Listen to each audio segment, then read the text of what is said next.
नमस्कार दोस्तों।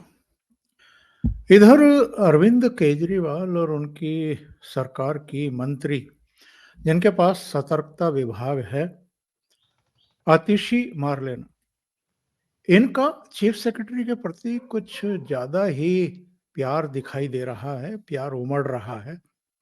अभी 3 दिन पहले ही द्वारका एक्सप्रेस के लिए भूमि अधिग्रहण को लेकर के एक कोई लंबी चौड़ी रिपोर्ट उन्होंने अरविंद केजरीवाल को सौंपी, जिसमें मार तमाम आरोप लगा दिए गए चीफ सेक्रेटरी के बेटे के ऊपर।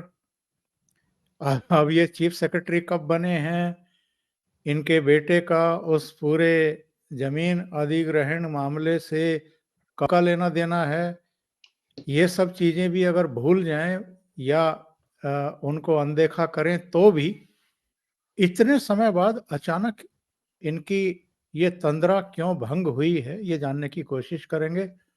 और आज एक और मामला जो है वही आतिशी मारलेना ने एक अस्पताल को लेकर के भी कुछ उसी तरह के दावे किए, उसी तरह की रिपोर्ट चीफ मिनिस्टर को सौंपी। तो ये जानने की कोशिश करेंगे कि एक्चुअल में माजरा है क्या, और जो आरोप ये लगा रहे हैं ये राजनीति से प्रेरित हैं, बदले की भावना से प्रेरित हैं, या इसमें कोई सीरियसनेस है। चलिए सीधे जुड़ लेते हैं जाने माने विश्लेषक और सुप्रीम कोर्ट के चर्चित अधिवक्ता विजय सरदाना साहब के साथ, और चर्चा को आगे बढ़ाते हैं। विजय जी, बहुत स्वागत है आपका। नमस्कार। नमस्कार सर।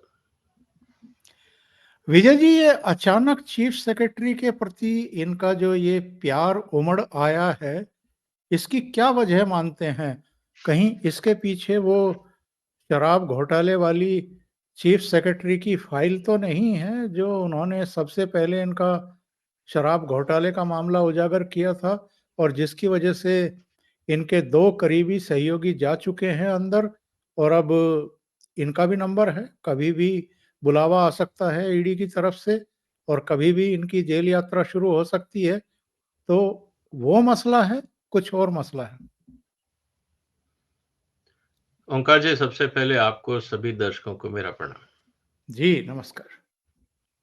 देखिए सर, ये जो घटनाक्रम है ये 2018 को शुरू हुआ था। ये आज की बात नहीं है, 5 साल पुरानी बात है।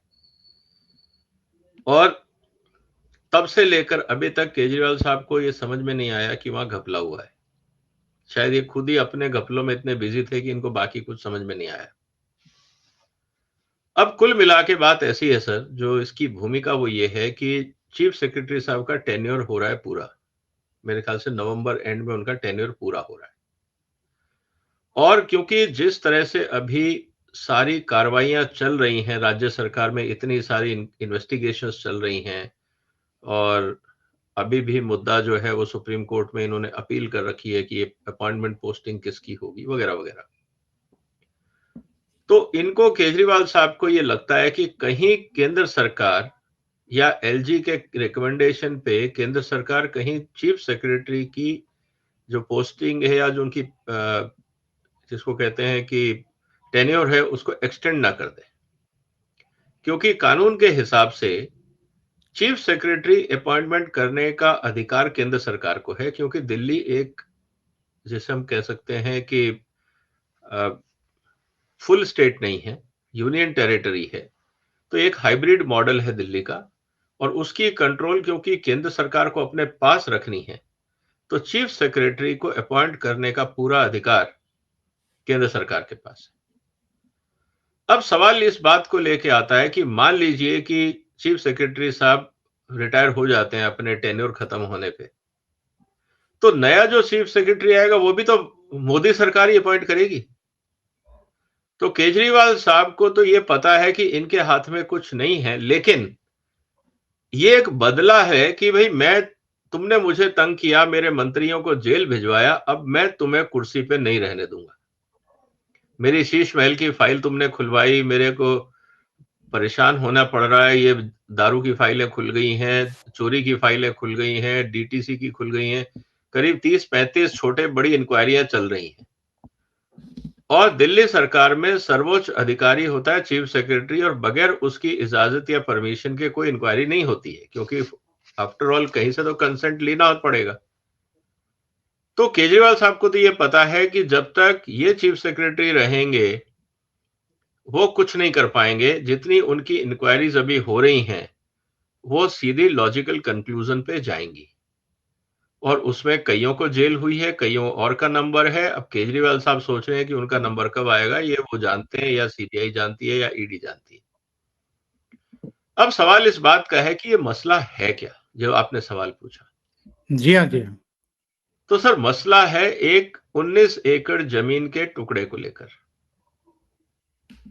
और ये मसला आज का नहीं 2018 का है। आपको पता है कि द्वारका एक्सप्रेसवे एक एनएचएआई का काफी एम्बिशियस प्रोजेक्ट है, जो एयरपोर्ट के, दिल्ली एयरपोर्ट के बैक साइड से द्वारका और गुड़गांव को कनेक्ट करते हुए जो उस तरफ की जो डेवलपमेंट हो रही है, जहां पे काफी सारा, क्योंकि एयरपोर्ट होने से तो काफी बड़े एस्टेब्लिशमेंट्स वहां आ रहे हैं, इंडस्ट्रियलाइजेशन हो रहा है, बाकी चीजें हो रही हैं।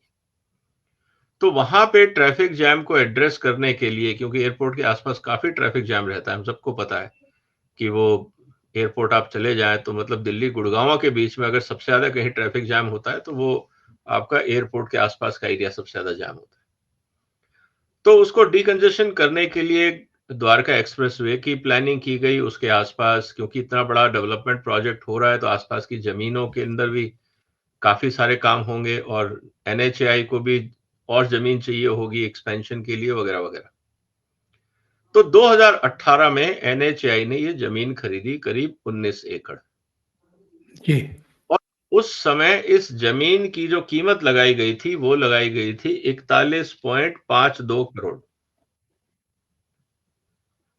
और 41.52 करोड़ रुपए लगाई थी, तो जैसा अक्सर होता है सर कि लोग शुरू में तो जमीनें दे देते हैं, और एनएचएआई ने जमीन ले ली, और फिर लोग कोर्ट पहुंच जाते हैं कि साहब मुआवजा कम था, हमें दिलाया जाए।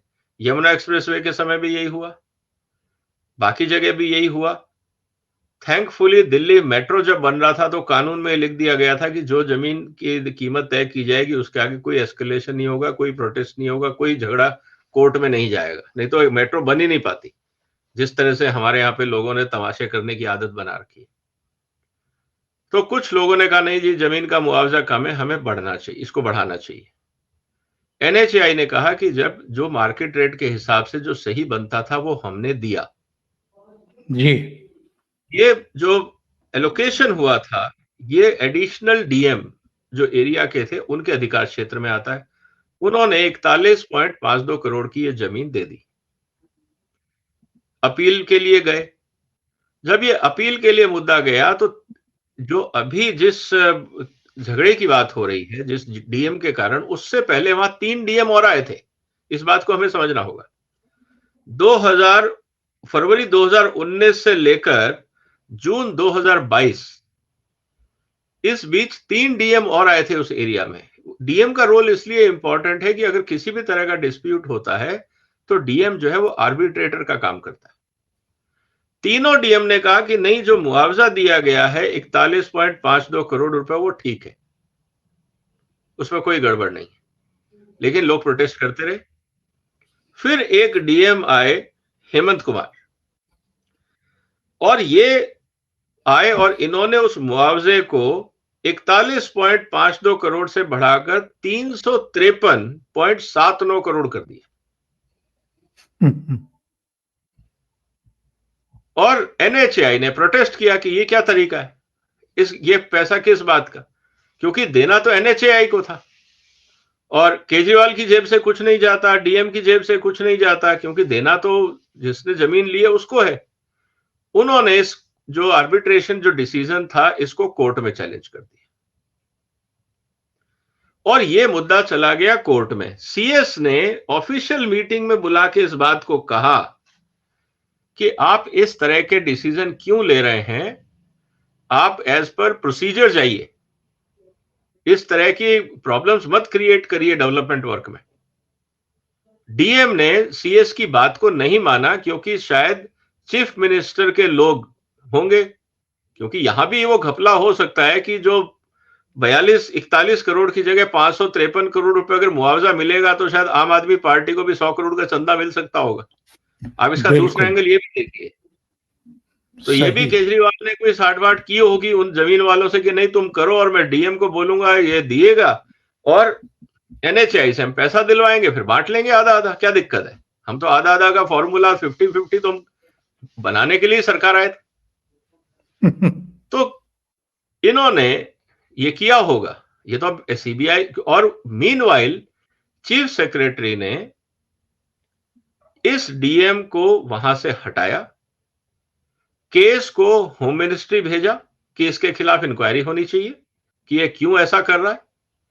एलजी को लिखा और सीबीआई को केस चीफ सेक्रेटरी ने दिया और 30 सितंबर 2023, 2 महीने पहले ही केजरीवाल के अपने सिग्नेचर से इस डीएम की वहां से ट्रांसफर की गई। विजिलेंस डिपार्टमेंट की कंप्लेंट के बाद चीफ सेक्रेटरी, होम सेक्रेटरी और चीफ मिनिस्टर की जो एक कमेटी बनती है, नेशनल कैपिटल सर्विसेज अथॉरिटी, जो पार्लियामेंट्री कानून से बनी हुई है, जैसे हर जगह पे सिविल सर्विसेज बोर्ड होता है तो दिल्ली में सिविल सर्विसेज अथॉरिटी है, उसमें चीफ मिनिस्टर मुखिया होता है। आपको याद होगा जो अभी कानून जिसको लेके केजरीवाल प्रोटेस्ट कर रहे हैं, ये बिल्कुल वही कानून भारत सरकार ने पास किया था। उसके तहत सितंबर में मीटिंग हुई। मीटिंग में केजरीवाल ने मीटिंग चेयर करी, इसी हेमंत कुमार को विजिलेंस की रिपोर्ट पे वहां से ट्रांसफर किया गया और आज वही केजरीवाल चीफ सेक्रेटरी पे आरोप लगा रहे हैं कि आपने घपला किया, क्योंकि उस कंपनी में शायद एनएचआई में, मुझे नहीं पता, शायद चीफ सेक्रेटरी के सन इन लॉ वहां पे नौकरी करते हैं। अब एनएचआई में तो हजारों लोग काम करते हैं सर, किसी ना किसी का तो रिश्तेदार निकल ही जाएगा ना दूर का। तो बिल्कुल अब सवाल इस बात का है कि ये मैटर है सीबीआई के पास और ये सारा झगड़ा, ये फाइलें बना के पूरी जल्दबाजी में, जहां अपने मंत्री का 1.5 साल तक ये रेजिग्नेशन नहीं ले सके, 1.5 दिन में 600 पन्ने की फाइल बना के इन्होंने चीफ सेक्रेटरी के खिलाफ सीबीआई को वो फाइल भेज दी कि इसके खिलाफ कार्रवाई की जाए। ये है सर पूरी कहानी। और विजय जी मैं ये खबर एक्चुअल में पढ़ रहा था और इसमें जो इन्होंने बात कही है, मैं अपने दर्शकों को भी एक नज़र पढ़वा देता हूं। सेकंड पैरा, मीडिया रिपोर्ट के मुताबिक चीफ सेक्रेटरी के बेटे की कंपनी ने द्वारका एक्सप्रेसवे के पास साल 2015 में ये जमीन मात्र 75 लाख में खरीदी थी, 2015 में। अब महंगे रेट पर उसी जमीन का भूमि अधिग्रहण द्वारका एक्सप्रेसवे के लिए हुआ है। इस तरीके से मुख्य सचिव के बेटे की कंपनी को 850 करोड़ रुपए का नाजायज फायदा हुआ। रिपोर्ट के मुताबिक चीफ सेक्रेटरी ने बेटे की कई अन्य कंपनियों को भी सरकारी ठेके दिए। बताया जा रहा है कि अब इन कंपनियों की भी जांच होगी। तो ये क्या केस बनाने की कोशिश हो रही है विजय जी? सर देखिए, अब सीधी सी बात है कि केजरीवाल साहब को बदला लेना है। अब कंपनी ने लिया 75, अब ये तो वही बात हो गई ना सर, एक बहुत छोटी सी बात है। जब एक्सप्रेसवे नहीं था, यहाँ पे किसानों की हालत खराब थी, लोग 2-2, 4-4, 5-5 लाख रुपए में जमीन देने को तैयार थे। मेरे को भी एक सज्जन मिले थे थोड़े समय पहले, उनसे मैंने ये पूछा कि दिल्ली में आपका घर कहाँ है? तो उन्होंने कहा जी मेरा घर है लक्ष्मी नगर एरिया में। तो मैंने कहा लक्ष्मी नगर में तो काफी कंजस्टेड एरिया, कि नहीं मेरा घर बहुत बड़ा है। मैंने कहा आपका घर बड़ा है मतलब? कहते साहब मेरा घर कम से कम 1214 नहीं 2000 स्क्वायर फीट का है, लक्ष्मी नगर एरिया में। मैंने कहा प्लॉट है फ्लैट है? कहते जी प्लॉट है 2000 स्क्वायर फीट। तो मैंने 2000 स्क्वायर फीट मिला किधर से आपको? कहता जी हमने 1972-73 में खरीदा था, जब यहाँ कोई नहीं आता था, 2 रुपए स्क्वायर फीट जमीन ली थी मैंने। जी, जी। आज उस जमीन की कीमत 5 लाख रुपए स्क्वायर फीट होगी। तो अब अगर कोई ये बोले कि देखिए ये तो घपला हो गया, तो जब वहां पे द्वारका एक्सप्रेस वे नहीं था और जमीनें वहां खेतों की थी, तो खेतों के रेट पे बिकेगी। और जब वहां पे एक्सप्रेस वे बन गया, डेवलपमेंट हो गया, तो प्राइस एस्केलेशन होना वाजिब है। और उसको अगर आप आधार बनाते हो भ्रष्टाचार का, अभी तो सीबीआई के पास मैटर है, सारे रिकॉर्ड हैं, सर्कल रेट्स हैं, सब कुछ है, तो मुझे नहीं लगता इसमें कुछ है। लेकिन एक बात तो क्लियर है, और हर आदमी इस बात को मान रहा है कि ये बदले की भावना से चीफ सेक्रेटरी का एक्सटेंशन ना हो, इसलिए ये पूरा ग्राउंड तैयार किया जा रहा है।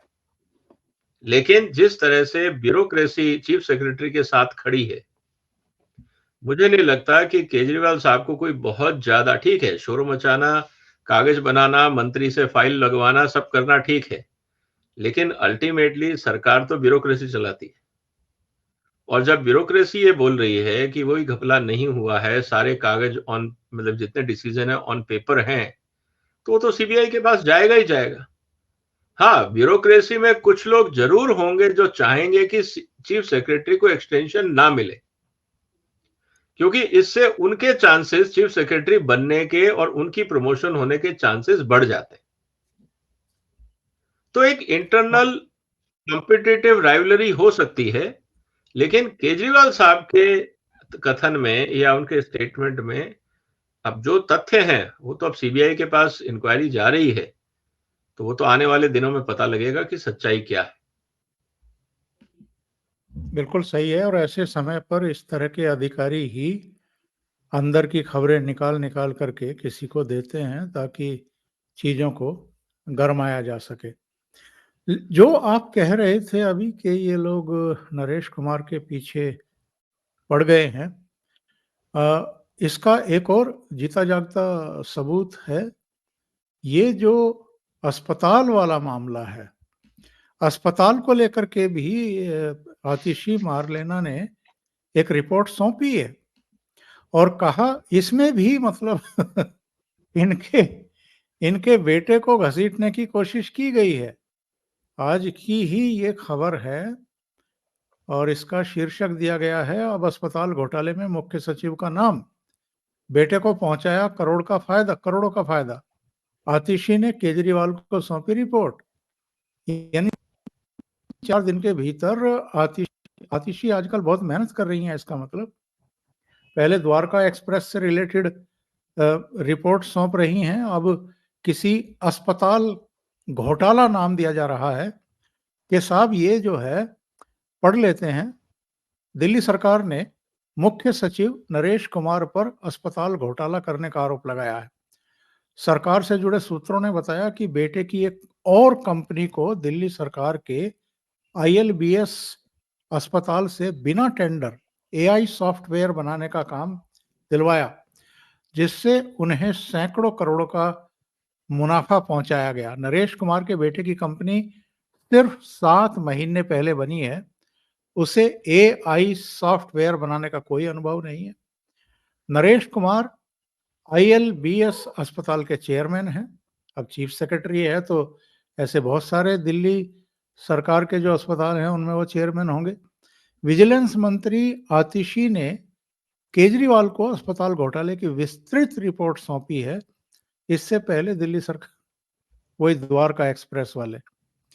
क्या लग रहा है आपको, ये सब जो है केवल पेशबंदी के लिए ही है जो आप बता रहे हैं?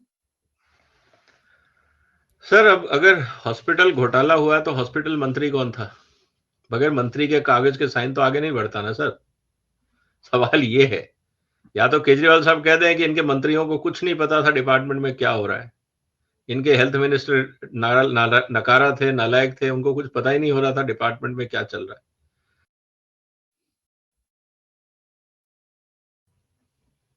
तो बगैर चीफ मिनिस्टर के और हेल्थ मिनिस्टर के साइन के तो फाइल मूव ही नहीं हो सकती ना सर। जी, जी। तो इस फाइल को तो देखना पड़ेगा कि ये फाइल कहां से शुरू हुई और कहां तक गई, किस किस ने सिग्नेचर किए। ये कहीं ऐसा नहीं हो कि ये खुद फंस जाए इस केस में। क्योंकि जैसे इन्होंने शीश महल में घोटाला किया था कि 10 करोड़ से ऊपर से अगर कोई कागज होगा तो वो कैबिनेट में जाएगा, ये तो रूल है। तो इन्होंने जो यहाँ पे फाइल चलाई और उसमें ये घोटाले की बात कर रहे हैं, तो क्या आप ये कह रहे हैं कि इसमें मंत्री और चीफ मिनिस्टर दोनों शामिल थे? क्योंकि साइन किसने किए पेमेंट रिलीज के? ये तो प्रोसीजरल वायलेशन है। चीफ सेक्रेटरी तो फाइल मंत्री से, जो कंसर्न सेक्रेटरी है वो मंत्री को देगा और चीफ सेक्रेटरी चीफ मिनिस्टर को देगा। साइन होने के बाद ही आगे कार्रवाई होती है। तो अब ये तो इंटरेस्टिंग डेवलपमेंट खुद हो रही है, कहीं ऐसा नहीं हो कि केजरीवाल साहब और मार्लेना अपने खिलाफ ही दुनिया भर के सबूत पब्लिक में रख दें। और दूसरी बात तो बहुत सिंपल है सर, कि जो जमीन का घोटाले का केस है वो एक वकील ने केस किया है। अब प्लांटेड वकील होंगे कोई ना कोई इनके।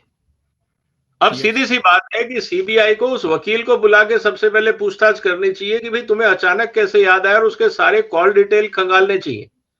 बहुत कुछ पता लगेगा कि वो किस किस के इशारे पे किस किस से कब कब बात कर रहा था। तो ये कई चीजें अभी तो निकल के आएंगी, और मुझे लगता है कहीं खुद ना उल्टा फंस जाए इसमें।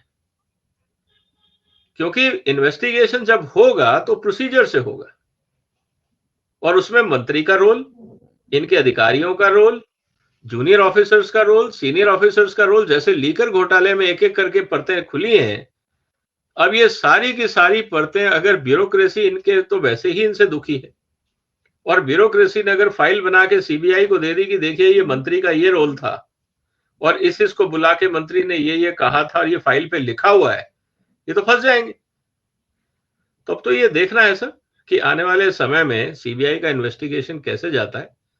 लेकिन इंटरेस्टिंग है, और मुझे तो लगता है कि आने वाले दिनों में केजरीवाल साहब के लिए मुसीबतें और बढ़ जाएंगी, क्योंकि अभी तो जिन अधिकारियों के खिलाफ ये कार्रवाई कर रहे हैं, तो आने वाले समय में कोई भी अधिकारी इनकी सुनेगा नहीं। वो तो कहेंगे भाई साहब हम तो प्रोसीजर से चलेंगे, आपको पसंद हो या ना हो। और आप ट्रांसफर पोस्टिंग आप वैसे कर नहीं सकते, चीफ सेक्रेटरी दिल्ली भारत सरकार अपॉइंट करेगी, तो आपको तो प्रोसीजर से चलना पड़ेगा। मनमर्जी में कोई ब्यूरोक्रेसी, और ये तो एक अच्छा लेसन है ब्यूरोक्रेसी के लिए, चाहे वो पंजाब की ब्यूरोक्रेसी हो या देश के अलग अलग राज्यों में ब्यूरोक्रेसी हो, उन सबके लिए ये एक अच्छा सबक है कि आप बिल्कुल फुल स्टॉप कॉमा देख देख के काम करिए। कहीं ऐसा ना हो कि यही मंत्री जो आज आपसे फेवर ले रहे हैं वो कल आप ही को फंसा दे। तो ये तो बहुत अच्छा लेसन है भारत की ब्यूरोक्रेसी के लिए। मुझे लगता है इससे करप्शन कम होगा, क्योंकि जब ब्यूरोक्रेसी सुनेगी ही नहीं तो मंत्री की फाइलों में वो करप्ट लोगों को जगह कैसे मिलेगी। तो ये एक अच्छी शुरुआत है। मुझे लगता है ये जो टसल है, ये जो कन्फ्लिक्ट है, ये हेल्दी डेवलपमेंट है, इसमें खराब कुछ नहीं। विजय जी, एक मसला और सामने आया है। ये आज शाम को अपने पार्टी कार्यकर्ताओं से बातचीत कर रहे थे, संवाद कर रहे थे, और संवाद करते हुए इन्होंने कुछ दिलचस्प बातें कही हैं। एक नज़र डालते हैं जरा, सेकंड पैरा ही यहाँ ले लेते हैं। केजरीवाल ने कहा कि हम लोग जेल जाने से नहीं डरते हैं। मैं एक बार 15 दिन जेल में रह करके आया हूँ। अंदर ठीक ठाक इंतजाम होता है, इसलिए जेल जाने से आप भी नहीं डरिए। अगर भगत सिंह इतने दिन जेल में रह सकते हैं, मनीष सिसोदिया 9 महीने जेल रह सकता है, सत्येंद्र जैन 1 साल जेल में रह सकता है, तो हमें जेल जाने से डर नहीं है। मानसिक रूप से तैयार हो गए हैं ऐसा लगता है। हाँ, इनको पता है सर, इनको पता है कि इनको जाना है, और इनका पूरा प्रयास है पब्लिक सिंपैथी गेन करना। अब ये बात कर रहे हैं गांधी जी की, ये बात कर रहे हैं भगत सिंह की, किससे कंपेयर कर रहे हो यार। मतलब एक ने देश के लिए कुर्बानी दी, आप जा रहे हो शराब घोटाले के चक्कर में जेल में, आप उनसे अपने आप को कंपेयर कर रहे हो। पूरी जिंदगी गांधी ने कहा कि दारू पीना मना है, आप कहते हो हम घर घर दारू पहुंचाएंगे। महात्मा गांधी ने तो यहां तक कहा कि वेश्यावृत्ति और चोरी चकारी से भी खराब है शराब, मतलब कि अगर हम कहें नशा। और अगर आप केजरीवाल साहब का देखो तो इन्होंने तो बकायदा पॉलिसी इसीलिए बनाई कि घर घर शराब पहुंचे और लोगों को सस्ती से सस्ती, अच्छी से अच्छी तरह मिले। तो ये कंपेयर कर किससे रहे हैं? ये बड़ी जल्दी शायद ये भूल जाते हैं कि लोगों की अब दिमागी हालत उतनी खराब नहीं है जितनी इन लोगों की। इनको याद रहे या न रहे, समाज याद रखता है। कुछ लोग हैं जो इनको चाहेंगे कि ये किसी भी हालत में बीजेपी दिल्ली में नहीं आनी चाहिए, वो ज़रूर इनका साथ निभाएँगे, कोई दिक्कत नहीं है, पॉलिटिकल एजेंडा सबका होता है। लेकिन ये कहना और अपने आप को भगत सिंह से कंपेयर करना उचित नहीं है। हाँ, आप मनीष सिसोदिया से कंपेयर कर सकते हो, आप सत्येंद्र जैन से कंपेयर कर सकते हो, आप संजय सिंह से कंपेयर कर सकते हो। सभी एक ही थाली के चट्टे-बट्टे हैं सर। तो अगर कोई 2 साल जेल में है, कोई 1.5 साल से है, कोई कुछ महीनों से जेल में है, तो उनके एक्सपीरियंस से इनको भी पता लग जाएगा कि जेल में कैसे रहा जाता है। एक दूसरे को मॉरल सपोर्ट कर सकते हैं, कोई दिक्कत नहीं। 3 चीज़ें हाइलाइट कर रहा है मीडिया इनके कार्यकर्ताओं से जो इनका संवाद हुआ है, उसको लेकर के। वो 3 बिंदु कौन से हैं? 1 नंबर, जेल जाने से मुझे डर नहीं है। 2 नंबर, भाजपा हमें जेल भेजकर सरकार बनाना चाहती है। तीसरा नंबर जो है उसको भी एक बार देख लेते हैं। मैं जूते की नोक पर इस्तीफा रखता हूं। हमें सत्ता का लालच नहीं है, 49 दिन के बाद इस्तीफा नहीं देता। किसी ने मुझसे इस्तीफा मांगा नहीं था। हाँ, ये कह रहे हैं कि अगर मुझे सत्ता का लालच होता तो मैं 49 दिन के बाद इस्तीफा नहीं देता। मुझसे तो किसी ने मांगा भी नहीं था, फिर भी मैंने इस्तीफा दे दिया था। दुनिया का पहला सीएम हूँ जिसने अपनी मर्जी से 49 दिन के बाद इस्तीफा दे दिया था। ये जूते की नोक पर इस्तीफा रखते हैं, ये कहाँ से इस तरह के डायलॉग जो हैं इनको सूझते हैं और कितना हास्यास्पद ये चीज़ों को बना कर के रख देते हैं। इन्होंने तो ये भी कहा था कि मैं बच्चों के सिर की कसम खाता हूँ, ना कभी कांग्रेस के साथ सरकार बनाऊँगा, ना उनका समर्थन लूँगा। इन्होंने ये भी कहा था कि मैं सिक्योरिटी भी नहीं लूँगा, बंगला भी नहीं लूँगा, गाड़ी-घोड़ा भी नहीं लूँगा, हम उतने वेतन भी नहीं लेंगे। इन्होंने क्या-क्या नहीं किया बाद में। सर, इनके दोनों स्टेटमेंट ही कॉन्ट्राडिक्टरी हैं। मैं इस्तीफा जूते की नोक पे रखता हूं, फिर बीजेपी हमें सत्ता से हटाना चाह रही है, तो सत्ता भी चाहिए, इस्तीफा भी तैयार है। तो इस्तीफा तो आपको देना पड़ेगा ना जब आप जेल जाएंगे। ऑप्शन क्या है आपके पास? आप जूते की नोक पे रखें या थाली में सजा के दें, कोई फर्क नहीं पड़ता। देश का कानून, संविधान आपसे इस्तीफा दिलवाएगा और आप उसकी भूमिका आज से बना रहे हैं कि देखिए मैं तो परवाह नहीं करता था, मैंने तो इस्तीफा पहले दिन से तैयार रखा हुआ था। ये तो वास्तव में इस्तीफा इनको तैयार रखना चाहिए, क्योंकि किसी भी दिन समन आ गया और ये अरेस्ट हो गए तो उस दिन वो कागज काम आ जाएगा। लेकिन ये अपने कार्यकर्ताओं में, जिसे कहते हैं ना, उंगली कटा के शहीद घोषित होने वाली बात है ये, कि देखिए साहब मैं बहुत बड़ा शहीद हूं, मैंने सत्ता छोड़ दी। अरे छोड़ी क्या, मजबूरी थी। आपको अगर छोटे घर में नहीं रहने में बड़ी आसानी थी तो शीश महल बनवाने के लिए आपने सारे कानून ताक पे रख दिए। आपने हर वो काम किया जिसके खिलाफ आपने पार्टी खड़ी की थी। तो ये तो दुनिया देख रही है ना सर, ये कब तक ऐसा चलेगा? ऐसे लोग तो बहुत आए समाज में। कौन पॉलिटिशियन कहता है कि मैं करप्ट हूं? मेरे को बता दो। कौन पॉलिटिशियन है जो ये कहता है मुझे, मैं सत्ता का भूखा नहीं हूं लेकिन कुर्सी किसी को नहीं छोड़नी? अगर ऐसी ही मारामारी है तो रोज ये पंजाब सरकार की एयर टैक्सी लेके कैंपेन करने क्यों निकल जाते हैं अगर कुर्सी नहीं चाहिए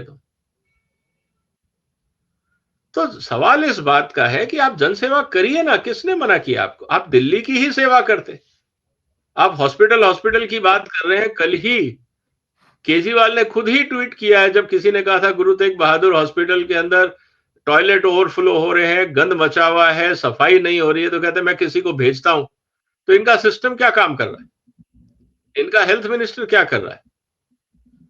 तो कहना बड़ा आसान है। आज आप चले जाइए, आज ही मैं आपको बता देता हूं, आप चले जाइए डिफेंस कॉलोनी की सड़कों में। सड़कों में गड्ढे हैं, पानी भरा हुआ है, दिल्ली का पॉश एरिया है। तो ये कहने से थोड़ी होता है सर। इनके घर के बिल्कुल सामने दिल्ली सरकार की डिस्पेंसरी है। इनके घर के, जब ये घर से नीचे उतरते हैं, सड़क के दूसरी तरफ जहां पे येलो फीवर का टीका लगता है, आप जाके वहां कंडीशन देख लीजिए, क्योंकि मैं गया हूं वहां, मैं इसलिए बता रहा हूं आपको। बिल्कुल इनके घर के सामने, केजरीवाल के घर से आप बाहर निकलिए, सड़क पार करिए, डिस्पेंसरी है, और वहां देख लीजिए क्या हाल है। तो कहने का मतलब यह है कि सर, ये तो सिर्फ मीडिया के लिए है, बाकी हकीकत जो लोग दिल्ली में रहते हैं वो जानते हैं। पॉल्यूशन पे इन्होंने बड़े लंबे वादे किए थे, उसका क्या हुआ? दिल्ली का पानी की हालत ये है कि आप पी नहीं सकते, बगैर दिल्ली में आरओ वाटर लगाए, आरओ सिस्टम लगाया, पानी नहीं पी सकते। ये तो क्वालिटी ऑफ वाटर दिल्ली से हमें मिल रहा है। तो कहने का मतलब ये है कि ये सब चीजें कहने की अलग होती हैं, हाथी के दांत दिखाने के और खाने के। और ये जो 2 दिन पहले सुकेश ने एक और लेटर बम फोड़ा है, जिसमें कहा गया है कि जेलों में कैदियों से वसूली होती है और इसके मास्टरमाइंड जो हैं और कोई नहीं है, अरविंद केजरीवाल खुद हैं। और इस मामले की भी सीबीआई जांच की सिफारिश हो गई है, विजय जी। देखिए, ये तो मैं आपसे कह ही रहा हूं, और मेरे चैनल पे तो मैंने एक पूरा वीडियो बनाया है कि जेल में ही वसूली का धंधा कर रही है आम आदमी पार्टी, और वो गैंग मंत्री चला रहे हैं। तो क्या बगैर सीएम की कंसेंट के हो सकता है? सुकेश से ही हर महीने 2 करोड़ रुपए मांगे गए थे, हर महीने, कि जेल में आपको बेसिक सुविधाएं जो कानून के हिसाब से मिलनी चाहिए वो देने के लिए, और आपको जेल के अधिकारी तंग नहीं करेंगे, बस ये 2 चीज की गारंटी, कि हम आपको मिनिमम फैसिलिटी देंगे जो कानून के हिसाब से मिलनी चाहिए, और अधिकारी किसी भी कैदी के साथ बदतमीजी नहीं कर सकते, ये जेल मैनुअल में लिखा हुआ है। ये दोनों चीजें एंश्योर करने के लिए 2 करोड़ रुपए महीना सत्येंद्र जैन ने मांगा। तो ये तो सर, मैं कहा ना कि मतलब ये कहते हैं अंधे के हाथ में बटेर लग गई किसी तरह से। इन्होंने हर डिपार्टमेंट में उगाई करी, हर डिपार्टमेंट में, इसीलिए तो इतने परेशान है ये। हर जगह हर फाइल में घपला निकल रहा है। तो इन्होंने पिछले 10 साल किया क्या है, या 8 साल जो किया क्या है सत्ता में बैठ के? लूटमारी तो करी है। सिर्फ लूटपाट। और किया क्या है? अगर यही चलता रहा तो जो 30-35 केस है तो पूरी जिंदगी कोर्ट के चक्कर काटेंगे। तो इसीलिए इनके लिए मुश्किलें बहुत ज्यादा हैं, और जिस तरह से ये हरकतें कर रहे हैं, मुझे लगता है जुडिशरी को भी बात समझ में आ गई है, इसीलिए वो बहुत ज्यादा ओवर एक्साइटेड होके प्रायोरिटी में इनके कोई केस की हियरिंग नहीं हो रही है। वो कह रहे हैं आप आइए कतार में, कम एज पर क्यू, आप कोई वीआईपी नहीं है जो आपकी प्रायोरिटी ली जाए। तो आप कानून के हिसाब से चलेंगे, कोर्ट भी चलेगा, इनको भी चलना पड़ेगा, और ये तो सारे चीजें डॉक्यूमेंट्री एविडेंस हैं, केस लंबे चलेंगे। तो ठीक है, मीडिया जब तक ये सत्ता में है तब तक इनको टैक्स पेयर के पैसे से ये वकील भी हायर कर लेंगे और मीडिया को भी ऐड दे देंगे, लेकिन जब सत्ता में नहीं रहे तब इनका क्या हाल होगा, सोचिएगा सर। और मैं तब भी ये कह रहा हूं कि इन्होंने जितना पैसा उगाही किया है, इन्होंने अपने पर्सनल एसेट्स बना लिए होंगे, चाहे वो आज सोने के रूप में हो, चाहे वो प्रॉपर्टी के रूप में हो, या किसी और रूप में हो, या शेयर मार्केट में हो। तो ये चीजें हमें देखनी होंगी। विजय जी, बहुत बहुत धन्यवाद आपका। आप ओशियन नेटवर्क से जुड़े और कई महत्वपूर्ण मुद्दों पर चर्चा की। Thank you so much. नमस्कार। नमस्कार सर, वंदे मातरम।